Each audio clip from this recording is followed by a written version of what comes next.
year, I come out to San Francisco for Salesforce's Dreamforce conference. It's a celebration of all the ways that the cloud is transforming both business and your day-to-day life. Couldn't come at a better time, given that Salesforce stock finally got its groove back over the last few weeks. Now, earlier today, just as Dreamforce was getting going, I got a chance to speak with the man who makes this all possible. I'm talking about Marc Benioff. He's the founder, chairman, and co-CEO of Salesforce. Take a look. Marc, 171,000 people, most ever. They come out to Dreamforce. Why?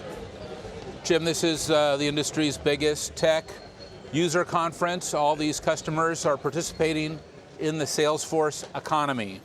They have jobs in the economy. They're here to get trained. They're here to learn new things. They're here to meet each other.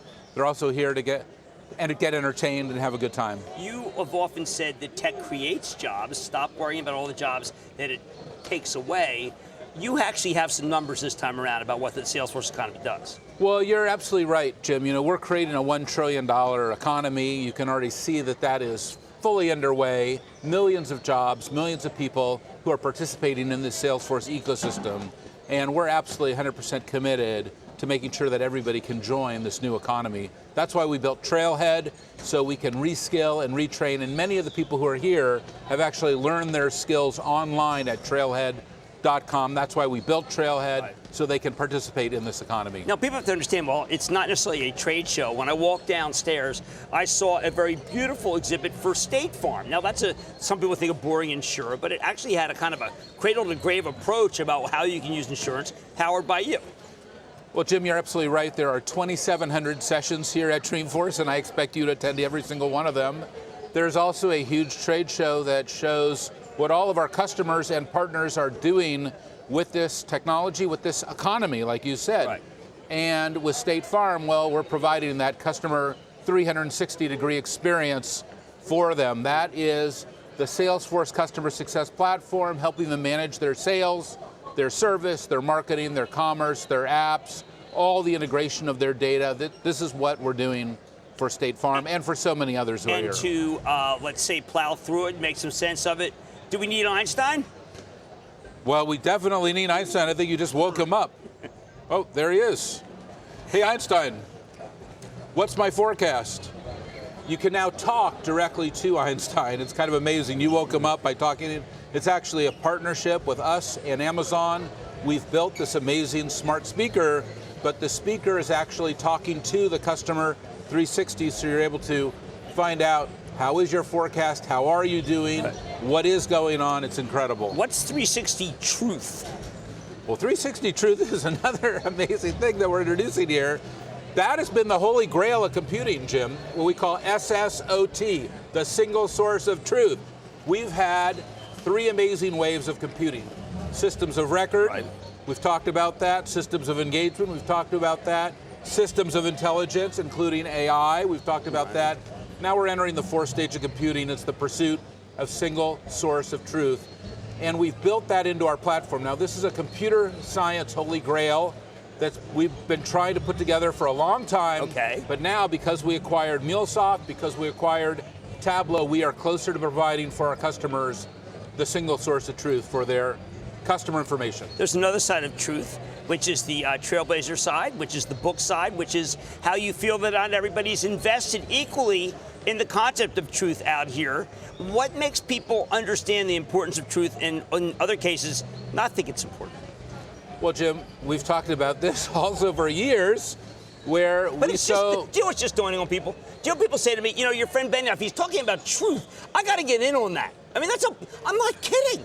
You may have thought that we've been talking about it for years. David Blaine, whom I bumped into, of course, along with President Obama, not yet, people may think about truth, but people are just starting to wake up to the idea that it matters. Jim, if you bought our stock in 2004 when we went public, you'd have a 3,500% return. You know that. You talk about that on your show all the time. Money. It's a great shareholder return, but we're not just about shareholders. We're also about stakeholders, all stakeholders, which is why when we started the company 21 years ago, we put 1% of our equity, profit, and time into a charity or nonprofit. Right. It was easy because we had no equity, profit, or time, no employees, nobody. But now we've been able to give away $400 million, 4 million hours of volunteerism. We run 40,000 nonprofits for free on our system. and we also are a net zero company. We have no carbon emissions. We also will be fully renewable by 2025 because the planet is a key stakeholder. We just talked about that with the new book. Do you think that investors now, younger investors, want to check those boxes, or they want that as much as they want earnings per share growth? Well, I think everybody wants that, Jim. I think investors, I know you think about investors all the time. I think about all stakeholders, my customers, my partners, my employees, my investors, the citizens of my city, where I do business. All of them are my stakeholders. I hold them all in my heart. That is what I do as a CEO, certainly as the CEO of the largest employer in San Francisco. Everyone is in my heart here, including our homeless.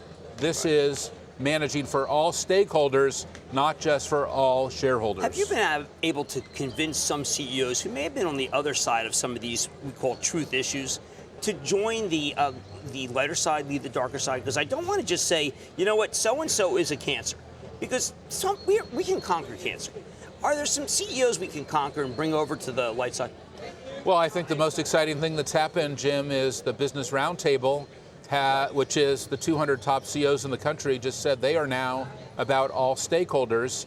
And of course, they have to adapt their management practices. They have to manage in a whole new way. But that is a huge moment because now business schools can modify their curriculum and teach not only how to manage for all shareholders, but for all stakeholders. And that's why I wrote this new book, Trailblazer, so that CEOs like myself, but many of my friends around the country, like the ones who are here at this show, like you mentioned, the CEO of State Farm, the CEO of Louis Vuitton, others, how about the can manage for all stakeholders. Former CEO of the country's here.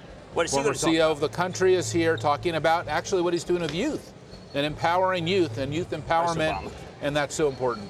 Now, what do we do when we say, wait a second, your stock's had a great run, but of late, as my friend David Faber said, you should say, you know, Mark, your stock's been stalled, so don't you think you should be worried more about that? I'm focused on two things, really. One is my customer success, you know, making sure all my customers are successful. That's why I'm looking into the eyes and hearts of every single customer here and asking them, are they successful? Are they happy? There's nothing more important to the business. And then the second thing that is so important to me is to make sure that I am managing exactly and saying what I'm doing, managing for my shareholders and my stakeholders. And then I'm going to let the stock take care of itself, just as I have but I need you to for talk 21 about one thing. years. I need you to talk about one thing, the importance of trees. Well, you know, if we want to sequester carbon, we know that we need more trees, and I hope that we'll be able to come back with a major program here on the show to talk about how we're going to get more carbon reduction out of the atmosphere. I'm not going to leave, because I didn't want to leave without talking about the plan. We did have a good conversation about carbon sequestration. And it's just important. It's important to us. We know that. All right. I want to thank Marc Benioff, Salesforce founder, chairman, and co-CEO. Mark, congratulations, 171,000 people. Welcome to Dreamforce, Jim. Thank you. Look, happy you're here.